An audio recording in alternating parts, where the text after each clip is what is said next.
नमस्कार, 5 बजे 25 खबरों में स्वागत है आप सभी का। मैं हूं आपके साथ छाया चौधरी। बुलेटिन की शुरुआत करेंगे इस वक्त की बड़ी खबर के साथ। पूर्व प्रधानमंत्री मनमोहन सिंह के निधन की वजह से देश में 7 दिनों का राष्ट्रीय शोक है। इस बीच राहुल गांधी के विदेश जाने की बात सामने आई और भाजपा का कहना है कि राहुल गांधी विदेश यात्रा पर निकल गए हैं।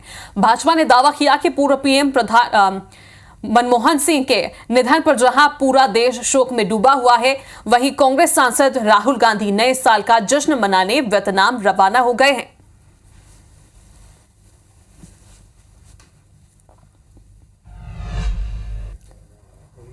और पूर्व प्रधानमंत्री डॉक्टर मनमोहन सिंह के स्मारक को लेकर कांग्रेस के आरोपों पर केंद्रीय शहरी विकास मंत्री हरदीप सिंह पुरी ने पलटवार किया है। उन्होंने कहा कि डॉक्टर मनमोहन सिंह जी के स्मारक को लेकर कांग्रेस सरेआम झूठ फैला रही है। कांग्रेस अध्यक्ष ने सरकार को पत्र लिखकर एक स्पेशल मेमोरियल बनाने की मांग रखी है। गृह मंत्रालय ने खड़गे की मांग मान ली है, लेकिन इसकी प्रक्रिया में समय लगेगा। ट्रस्ट बनाना होगा, वहीं मेमोरियल भी बनाई जाएगी। वाजपेयी जी के समय भी यही हुआ था।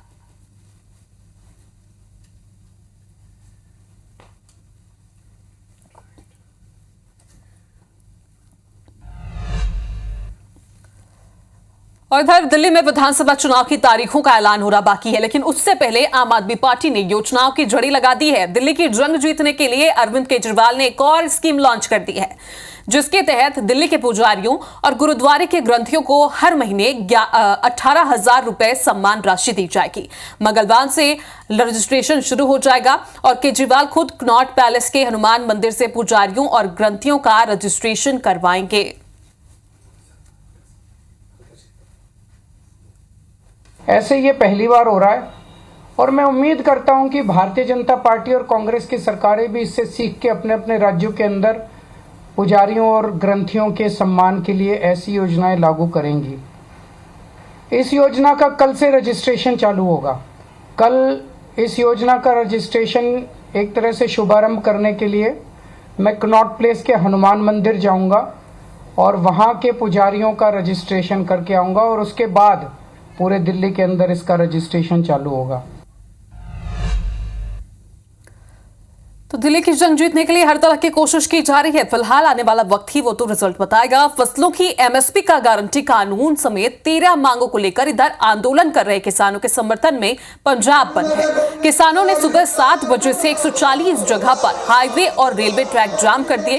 किसानों ने अमृतसर दिल्ली और अमृतसर टू जम्मू और फिरोजपुर हाईवे समेत अन्य मार्गों पर प्रदर्शन किया है।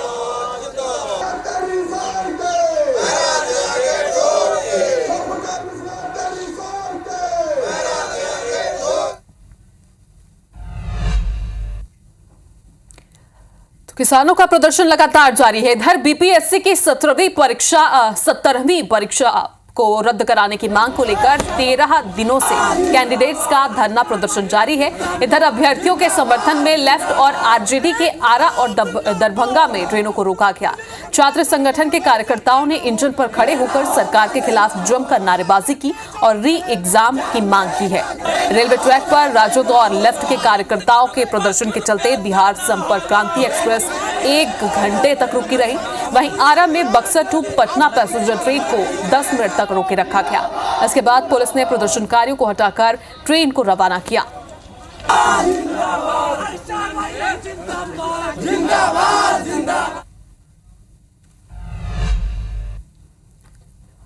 और इधर राजधानी भोपाल से खबर, जहां पर सौरभ शर्मा मामले पर जीतू पटवारी ने क्या कहा है वो भी सुनवाएंगे, लेकिन आपको बता देते हैं कि उन्होंने कहा कि सौरभ शर्मा के 10 साल से परिवहन के 2 मंत्री थे। इसके अलावा चेकपोस्ट पर पहले जैसा ही वसूली हो रहा है। बीजेपी की सरकार ऋण, क्राइम, करप्शन की सरकार है। इन तमाम बातों का जिक्र उन्होंने किया। आगे उन्होंने कहा कि सौरभ शर्मा जब भी सामने आएगा तब कई राज भी सामने आएंगे। पटवारी ने सौरभ शर्मा की हत्या की आशंका भी इस दौरान जताई और सौरभ शर्मा को सुरक्षा दी जानी चाहिए, इस बात का जिक्र किया। इसके साथ ही इससे पहले सौरभ की मां ने भी बेटे की हत्या की आशंका जताई है।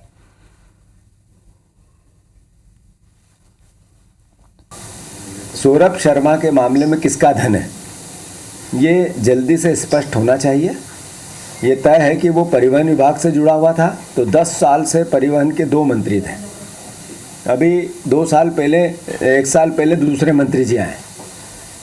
अभी रोज मीडिया विजुअल में होता है कि हर चेक पोस्ट पे जो बॉर्डर है वहाँ वैसे ही पैसे लिए जाते हैं जैसे पहले लिए जाते थे। और आपने कहा कि हमने चेक पोस्ट फ्री कर दिया, यानी करप्शन चल रहा है। सौरभ शर्मा का पैसा 100% राजनीतिज्ञों का पैसा है। वहीं देवास में पुलिस अभिरक्षा में एक युवक की मौत के मामले में पीसीसी चीफ जीतू पटवारी ने कहा कि मध्य प्रदेश क्राइम मामले में नंबर 1 बन गया है। एसटी एससी पर लगातार अत्याचार हो रहे हैं। 5 लाख आदिवासी और एससी की महिलाएं गायब हुई हैं। उन्होंने दलितों पर हो रहे अत्याचार को लेकर महू में प्रदर्शन की बात भी कही।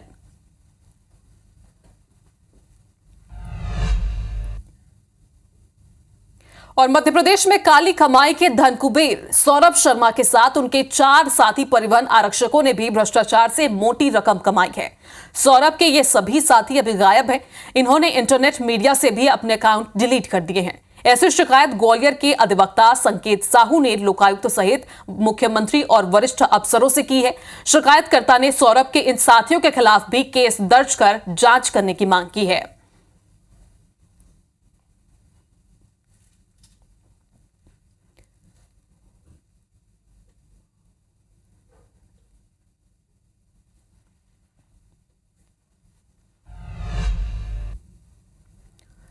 और इसी बीच राजधानी रायपुर से आपको बड़ी खबर बता दें, बीएड सहायक शिक्षकों का प्रदर्शन जारी है। सहायक शिक्षकों से प्रशासन की चर्चा भी विफल रही।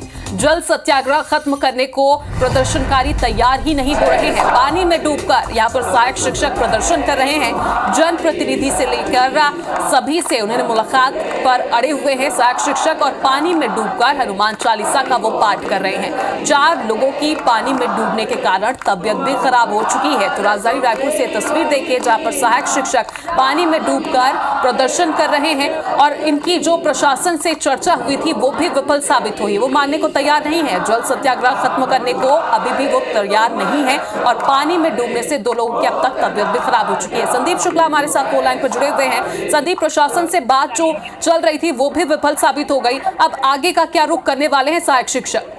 देखिए, इन्होंने कहा था कि जब तक जनप्रतिनिधि नहीं आएगा ये पानी से निकलेंगे नहीं। और आपसे बातचीत करने के दौरान ही बता दूं कि एक सहायक शिक्षक की तबीयत और गंभीर रूप से बिगड़ गई है। वो गिर के पानी में गिर गया था और उसके पेट में पानी भी चले गया है। अब तक 4 से 5 लोगों की तबीयत पानी में खड़े होने के कारण बिगड़ चुकी है। और सबसे बड़ी बात है कि प्रशासन की टीम यहाँ पर जो थी, एसडीएम और तमाम लोग, वो यहाँ से जा चुके हैं। और इनकी एक ही मांग है कि ये तब तक पानी से नहीं निकलेंगे जब तक जनप्रतिनिधि कोई इनसे आकर बातचीत नहीं करता।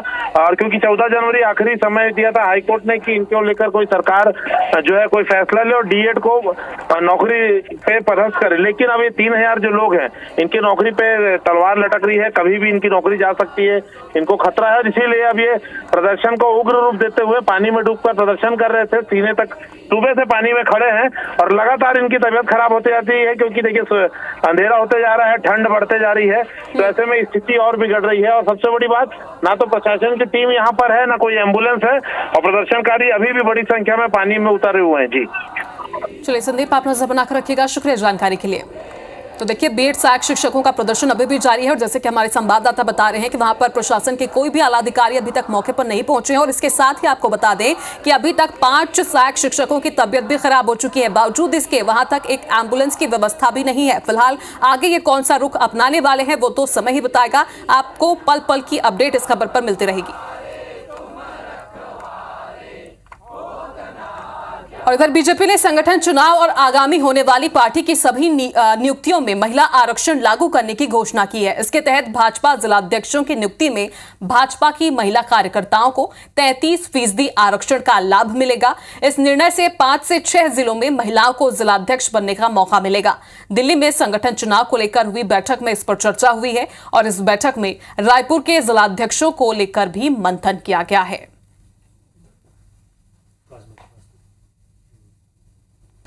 देखिए, भारतीय जनता पार्टी ने हमेशा से महिला नेतृत्व को, महिला सशक्तिकरण के काम को लगातार आगे बढ़ाया है। आने वाले समय में जो संगठन के दायित्व तय होने हैं, इन सब में निश्चित रूप से सम्मानजनक भागीदारी पार्टी महिला महिलाओं को देगी। भारतीय जनता पार्टी तो पहली बार महिला को बना रहे हैं, हमारे यहाँ तो बहुत पहले से बना रहे हैं, तो कहीं ना कहीं ठीक है। कभी 40-45 साल का बात कर रही है, कभी महिलाओं का बात कर रही है, कांग्रेस का नकल तो कर रही है ना, कांग्रेस का फोटोकॉपी कर रही है। चलो देर से आए दुरुस्त आए, बुद्धि तो आया भारतीय जनता पार्टी को। इधर मध्य प्रदेश में 5 जनवरी तक बीजेपी जिलाध्यक्षों की सूची जारी होगी। 2 और 3 जनवरी को बीजेपी कार्यालय में यह बैठक रखी गई है। चुनाव पर्यवेक्षक और जिला चुनाव अधिकारियों की यहां बैठक होगी। हर जिले को लेकर 1-to-1 चर्चा की जाएगी। 3 जिलों पर एक पर्यवेक्षक बनाए गए हैं। हर जिले के अलग अलग चुनाव अधिकारी भी बना दिए गए हैं।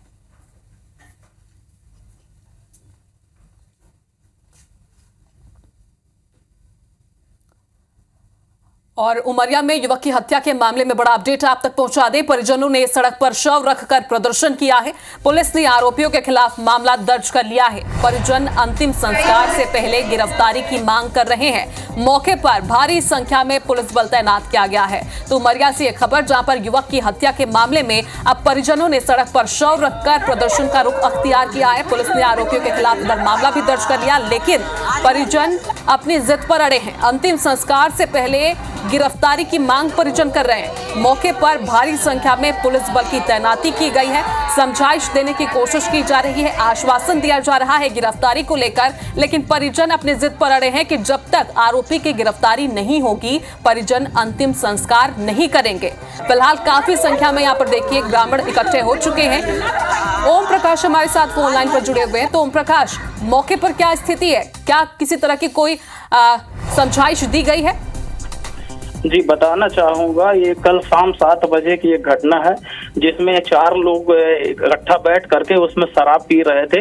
तो वहीं कुछ वाद विवाद हुआ जिससे 3 आरोपियों ने, जो 3 आरोपी हैं, वो एक व्यक्ति को उसमें चाकू से, धारदार चाकू से उसको मार दिया, जिससे उसको काफी चोटें आई थी, जिसको लेकर के उन्होंने शहडोल हॉस्पिटल पहुंचे। सामुदायिक शहडोल में जो था तो उसमें लेकर के वो पहुंचे, जिससे वहां पे उसकी मौत हो गई। जब वहां लौट करके आए तो उनके पूरे क्षेत्रवासी, जो ग्रामवासी थे, वो NH 43 में जाकर के और उन्होंने मतलब धरना प्रदर्शन किया, जो अब स्थिति सुधार में है। चलिए नजर बनाकर रखिएगा ओम प्रकाश, जानकारी के लिए शुक्रिया। तो देखिए अभी तक किसी तरह का कोई आश्वासन तो नहीं दिया गया है। गिरफ्तारी के लिए फिलहाल केस दर्ज कर लिया गया है, मामला दर्ज कर लिया गया है, लेकिन परिजन अभी भी जिद पर अड़े हैं कि जब तक गिरफ्तारी नहीं होगी तब तक अंतिम संस्कार नहीं होगा।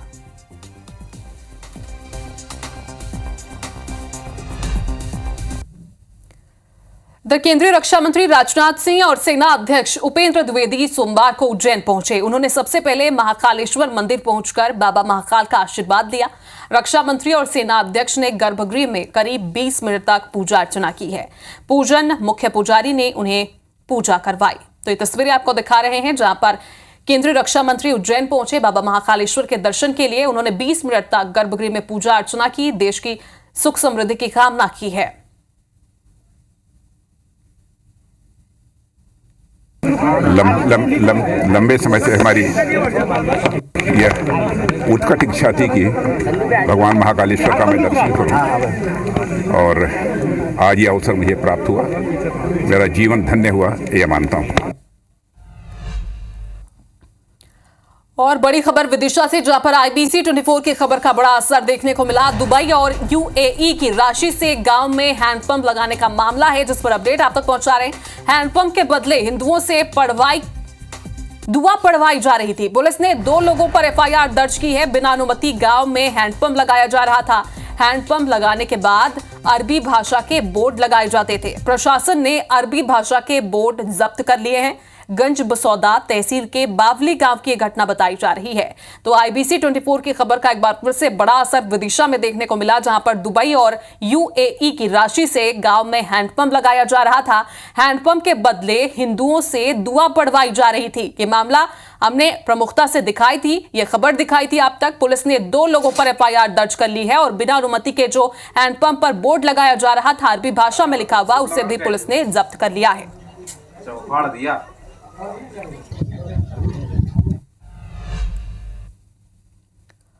और इधर जगदलपुर के बड़े बोतल गांव में धर्मांतरित महिला के अंतिम संस्कार को लेकर जमकर विवाद हुआ। शव दफनाने को लेकर दो पक्षों के बीच मारपीट हो गई। मारपीट में 8 लोग घायल हो गए हैं। वहीं बीच बचाव करने पहुंचा एक पुलिसकर्मी भी घायल हो गया है। घटना के बाद परपा थाने में 8 ग्रामीणों के खिलाफ मामला दर्ज किया गया है।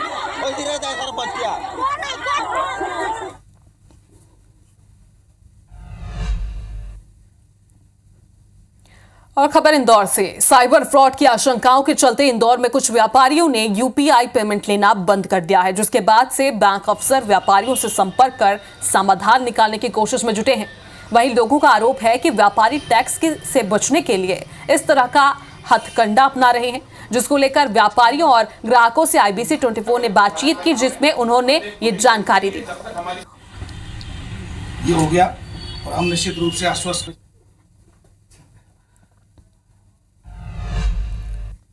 रायपुर से बड़ी खबर आपको बता दें, नशे के खिलाफ बड़ी कार्रवाई यहां पर की गई। ANTF टीम की नशे के खिलाफ बड़ी कार्रवाई देखने को मिली है। नशीली टैबलेट के साथ 2 अंतर्राज्यीय आरोपियों को गिरफ्तार किया गया है। आरोपियों से 720 नग नशीली टैबलेट भी जब्त की गई है। राजेंद्र नगर थाना इलाके की घटना बताई जा रही है। तो राजधानी रायपुर में देखिए बड़ी कार्रवाई नशे के खिलाफ की गई है। ANTF की टीम ने नशे के खिलाफ ये बड़ी कार्रवाई की। आरोपियों से 720 नग नशीली टैबलेट जब्त की गई है। इसके साथ ही 2 अंतर्राज्यीय आरोपियों को गिरफ्तार किया गया है। तो बड़ी कार्रवाई, बड़ी सफलता पुलिस टीम को लगी है। 2 आरोपी, अंतर्राज्यीय आरोपी गिरफ्तार हो चुके हैं। उनके पास से 720 नशीली टैबलेट भी जब्त कर ली गई है।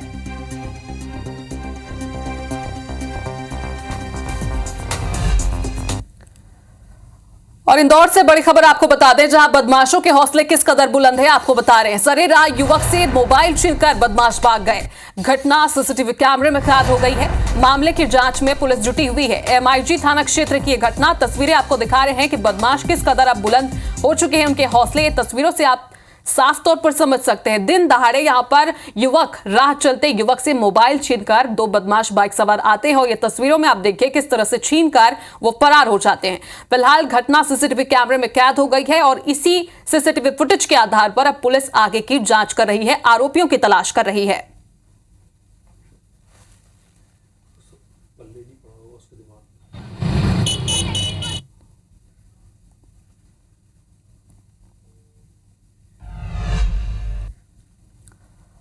और यूपी के संभल में बोलेरो ड्राइवर की दबंगई का एक वीडियो सामने आया है। हादसे के बाद बाइक सवार को 2 किलोमीटर तक घसीटता रहा। बाइक सवार युवक गंभीर रूप से घायल हुआ है। तस्वीरें आप तक साझा कर रहे हैं। बोलेरो में बीजेपी का लोगो भी लगा है। कार ग्राम प्रधान की बताई जा रही है। तस्वीरें आप देखिए, संभल की तस्वीर है उत्तर प्रदेश के, जहां पर एक बोलेरो वाहन बाइक सवार को घसीटते हुए 2 किलोमीटर तक ले जाता है और इस दौरान जो बाइक सवार है वो उसी में फंसा था। उसको गंभीर चोट आई है। फिलहाल इलाज के लिए अस्पताल में भर्ती कर दिया गया है। लेकिन इस तस्वीर को जिसने भी देखा उसके रोंगटे खड़े हो गए, क्योंकि जो बाइक सवार है, जो बाइक है, वो बोलेरो के सामने ही देखिए किस तरह से घसीटता हुआ 2 किलोमीटर तक गया है। और सबसे हैरत की बात कि इस जो बोलेरो वाहन में बीजेपी का लोगो भी लगा है और ग्राम प्रधान की ये कार बताई जा रही है। रोक के गाड़ी बैक कर लेगा।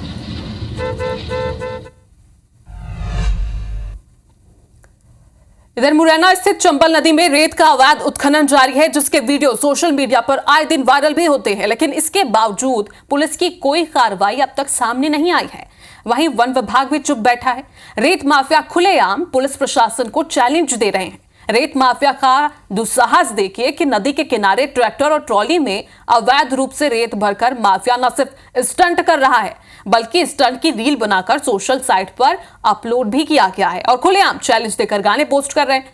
ऐसे एक नहीं बल्कि दर्जनों वीडियो सोशल मीडिया पर अपलोड हो रहे हैं। फिर भी पुलिस की कोई कार्रवाई अब तक नहीं दिखी है।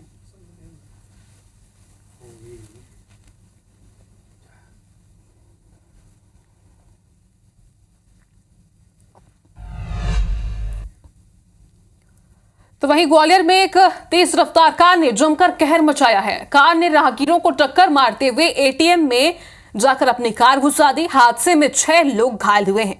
कार चालक नशे में धुत बताया जा रहा है, जिसे लोगों ने पकड़कर पुलिस के तुरंत हवाले कर दिया। जनकगंज थाना क्षेत्र के हनुमान चौराहे की यह घटना है।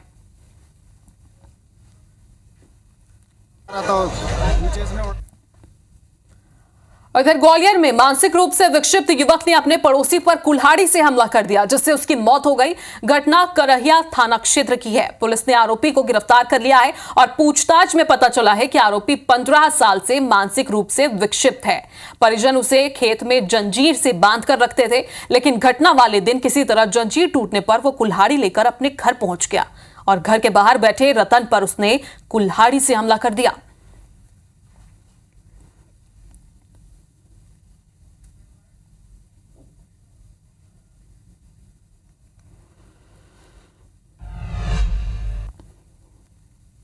और राजधानी रायपुर में हत्या की सनसनीखेज वारदात सामने आई है। खमतराई थाना क्षेत्र के शहीद नगर में नशे के लिए पैसा नहीं देने पर नाती ने बुजुर्ग नानी पर हमला कर दिया। समय पर इलाज नहीं मिलने से बुजुर्ग की मौत हो गई है।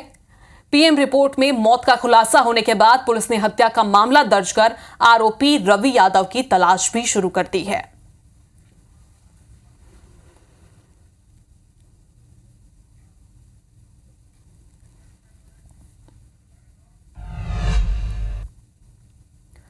और इसी बीच राजधानी भोपाल का रुख करेंगे। बड़ी खबर है, सौरभ शर्मा के ठिकानों पर ईडी के छापे का ये मामला है, जिस पर अपडेट आप तक पहुंचा रहे हैं। 27 दिसंबर के छापे को लेकर ईडी ने जानकारी दी है। ईडी ने भोपाल, ग्वालियर और जबलपुर में सर्चिंग की थी। तलाशी के दौरान कई महत्वपूर्ण दस्तावेज भी मिले हैं। सहयोगी चेतन सिंह गौर के नाम पर 6 करोड़ रुपए से ज्यादा की एफडी मिली है।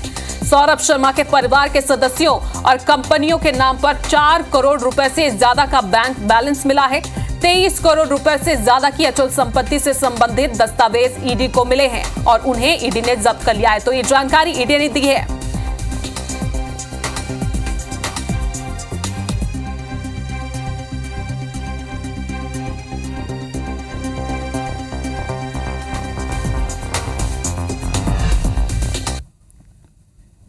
और इसी के साथ 5:25 खबरों में फिलहाल अभी के लिए इतना ही। आगे देखिए प्रयागराज से हमारा लाइव बुलेटिन राहुल सौमित्र के साथ। नमस्कार।